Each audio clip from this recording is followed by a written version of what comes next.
Gary, Andy Santor, head golf professional, Mill Creek Golf Course. Thank you for coming today. I'm going to show you two videos we took of you. The video on the right is face on. The video on the left is down the line. Both hitting a 7-iron. I'm going to start with the video face on. Now I have two lines drawn. I have a line drawn on the outer portion of your right hip or your trail hip, and a line right through, pretty much right through the center of your torso. And you can see that our spine is perpendicular to the ground there. And I'm going to show you what happens in our backswing. Now you'll see we'll go into our backswing and you will see some lateral motion in our trail hip or our right hip and our right knee. And you can see by the time we get to the top of our backswing, the bottom part of our spine and the top part of our spine, it's in what's called a little bit of a reverse spine angle. And that's simply because we don't get enough internal hip rotation in our trail hip and our right hip, and we don't get enough torso rotation because of that. So once again, not enough internal rotation in our right hip.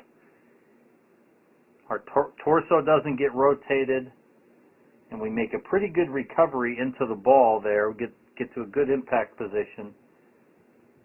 But I think that's what's causing some of the inconsistencies in your ball striking. And as we went forward with this, some of the things we had you do is I had you place the golf club across your shoulders like this, and when you rotate back, try to keep that left shoulder and that left hip a little bit higher. You can see that left hip drops a little bit. The right hip goes upward, which we'll see better from the down the line view. And once again, we don't get enough internal hip rotation in our trail hip, and because of that, our torso doesn't rotate like we want it to. Okay, now we're going to take a look at you from down the line, and I drew a line right through our pelvis, and we're going to go into our backswing, and you'll see that right hip will go upward slightly. Once again, we actually want your right hip to go that way slightly. And if I take these lines out, you see we don't get quite enough internal hip rotation in that trail hip.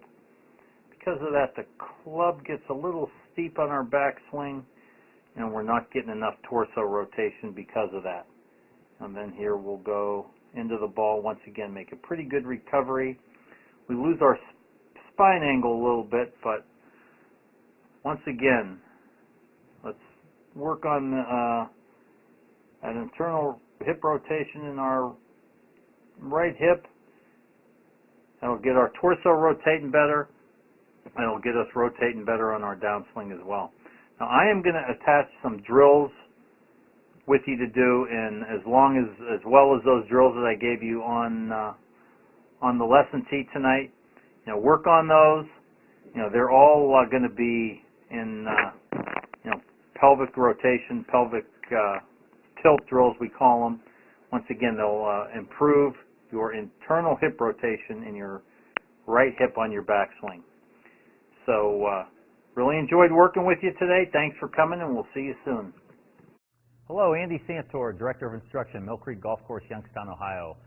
Today I'm going to explain the pelvic tilt drill. It's a drill to help you get in a better setup position, get you able to rotate better. Okay, what I see many of our students do is they set up like this. You can see my pelvis is tucked underneath my sternum here. So what I'm going to do is I'm going to get about a fist length away from the back of this chair. Okay, I'm going to get my tailbone about right there, and I'm going to fight my pelvis back toward that chair. You can see when I do that, my pelvic bones get posterior. Now when I get a golf club in my hand, my pelvis is posterior to my sternum, and I'm in a much better position to rotate my body. Now, rotation has to dominate the motion in the golf swing, and if you can do that drill, you can do that at home. I think you'll improve your setup position and in turn improve your golf swing. Hello, Andy Santor, Director of Instruction, Mill Creek Golf Course, Youngstown, Ohio. Going to show you what I call the pelvic mobility drill. Very important. I think one of the most critical things we can do in our golf swing. One of the most common mistakes I see students make in a golf swing is their pelvis during their golf swing thrusts forward and backward. Okay, it's very important to keep that pelvis posterior to our sternum during our golf swing so it can rotate. You can see when I'm doing that, okay, my pelvis is rotating. Okay, big mistake we see people make on their downswing, okay, is you can see there my pelvis is thrusting forward. Anytime my pelvis thrusts forward in my golf swing, the golf club is going to get out of position. It's going to be very difficult for us to make consistent contact with the golf ball. So I want you to do a pelvic mobility drill. Just rotate that pelvis and keep it posterior to your sternum during the golf swing. Andy Santor, head golf professional, Mill Creek Golf Course, Youngstown, Ohio.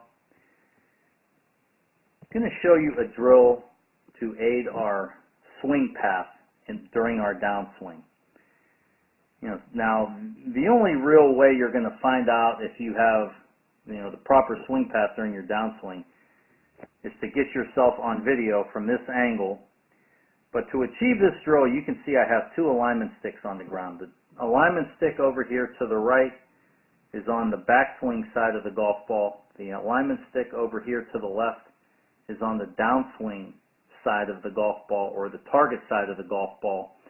And I'm simply going to stay underneath the alignment stick on the right for the backswing side and over top the alignment stick on the left for the target side.